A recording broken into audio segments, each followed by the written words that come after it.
What is up guys, Eric here from Real Film Reviews bringing you another movie review, this time for the new Coen Brothers film, Hail Caesar. Hail Caesar stars Josh Brolin and George Clooney and is the story of a film company head played by Josh Brolin who is forced to go find the lead of their biggest release of the year, Hail Caesar, played by George Clooney after he is kidnapped. Now, this movie takes place in the 1950s, which I really think is the strongest aspect of this film. It gives you this amazing feeling of the 1950s in Hollywood, these great films being made, these Roman epics, and all of these crazy set pieces that are put together for these films. And it also gives you this amazing satire of Hollywood in general, and especially Hollywood back then, when everyone was freaking out about the Red Scare and communism and all of this stuff. And I really think that this movie captures that extremely well, especially throughout the different characters that you meet in the film. Now, obviously this movie is directed by the Coen Brothers, so it looks absolutely impeccable in every single aspect of the movie. The performances in this movie are actually really good. I really enjoy Josh Brolin throughout this film. I think that George Clooney is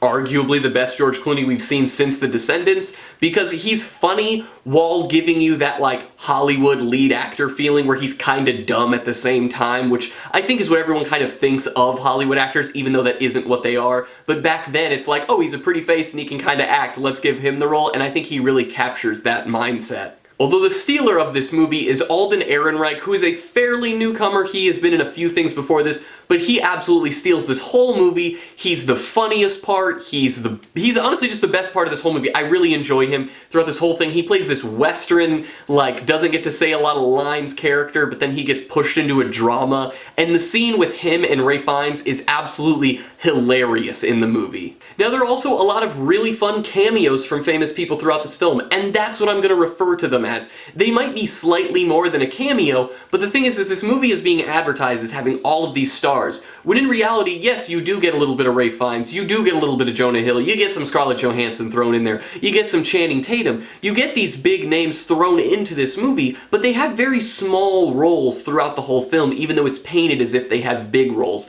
Now, that doesn't bother me, but going into the movie, I guess I expected to see more of these people, and then when their scenes were done, I was like, wait, you hired that famous of a person and probably had to pay them some exorbitant amount of money for being on screen for like a minute? Because it's insane to me to do that. They don't need to have that role in that film, even though they are very enjoyable in the small amount that they are in the movie. I did not enjoy that aspect of the film. I really wanted to see more of those actors since they were being so heavily advertised as being in the film. In reality, this is a Josh Brolin film with a supporting role by George Clooney, and everyone else is barely in the movie at all, except for Alden Ehrenreich, who is absolutely amazing in his supporting role in the film as well.